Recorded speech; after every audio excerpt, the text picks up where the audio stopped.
Hello everyone, this is Dan from Steel Camel. Some people call me Professor Dan.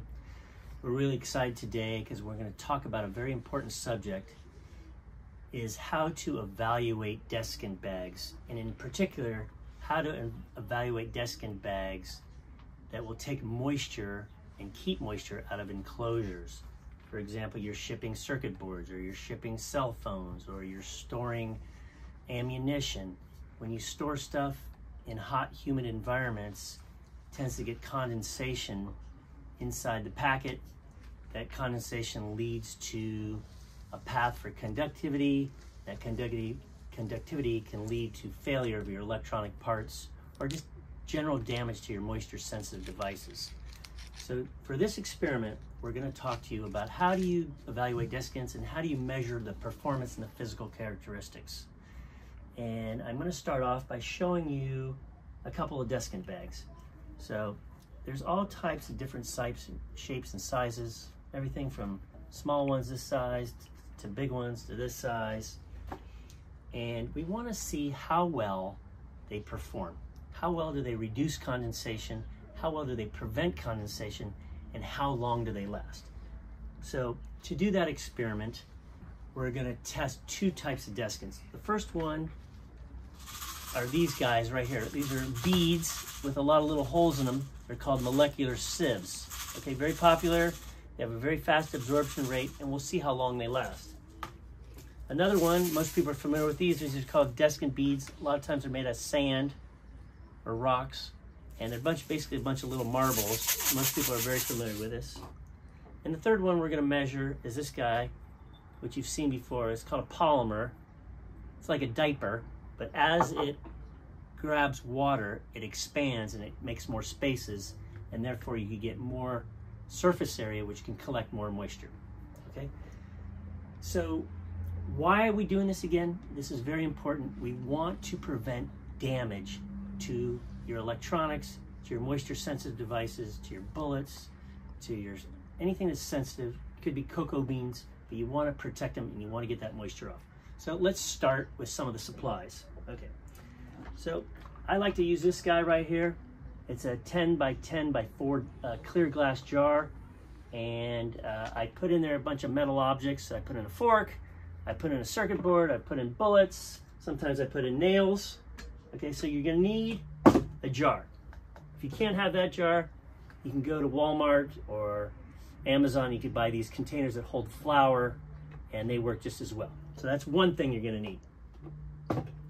Next, you're gonna need a hygrometer that measures temperature and measures humidity. So you can buy these at Walmart for 15, 20 bucks. You can buy them online, 15, 20 bucks. They just basically measure your humidity and your temperature. The next thing you're gonna need are these guys, which is called a Govee. It's a Bluetooth sensor, and it will measure temperature, humidity, and it will help you with the dew point. So how much water or how much water vapor is in your jar, and when will it condense, and the condensation is what actually damages your parts. These are called Govee sensors, and we have them mounted in our jars, and they work great, and they hook up your cell phone. They print out a nice report for you. A couple other things you're going to need. You're going to need a scale, usually 3 decimal points on the grams, very simple to buy. You're going to need a timer, because in this experiment, as you'll see, we do a lot of thermal cycling, so we get it hot, we cool it down. Get it hot, cool it down. I like to go up to about 100 F, and then come back to room temperature, which is about a 30 degree drop. So anywhere you can get a 30 to 40 degree drop, you have this thermal cycling, and again, when it cools is when you get the condensation. You need some measuring devices to measure the water. You need some distilled water, very easy to get. And again, you'll need different desiccant bags, and basically paper and pencil in your eyes, and you record it, okay? We like to run the experiment here at Steel Camel for a good 20 cycles. So if we turn the power on 3 or 4 times a day, cool it down 3 or 4 times a day, we'll get 3 a day. So if we do 5 days, you'll have 15 cycles, and you can see how much moisture is developing in your box. When you heat it up, you'll see a bunch of condensation and sweat all over the place.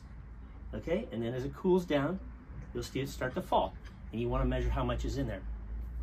And I'd like to give a particular shout out to a gentleman named Glenn from Hasbro. You can check him out on his YouTube site, Hasbro.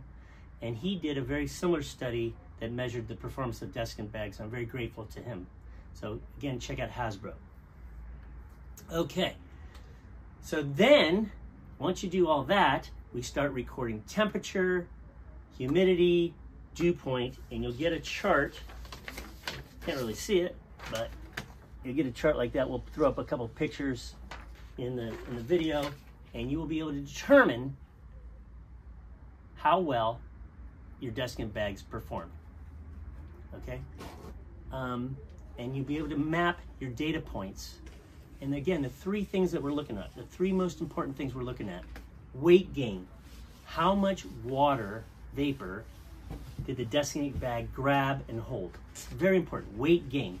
And by measuring weight gain, you'll be able to have a better idea of how long your desiccant bag will last. 2, we want to measure condensation reduction. So you'll see the condensation forming in the jar. We want to see how well we reduce the condensation that's already in the jar. And 3rd, we want to measure how well we prevent condensation from forming in the jar. So for long-term storage or storage in hot and humid weather, you really got to measure the condensation, because it's the condensation that falls on your part, that puddles, that starts causing the damage or provides the conductive path that creates a short or problems or corrosion. So that's the basics of this experiment. We'll put some pictures and links down below. I'd like to close out by saying you can call Steel Camel, 813-877-4665, and we'll put the results on the link. Thank you very much.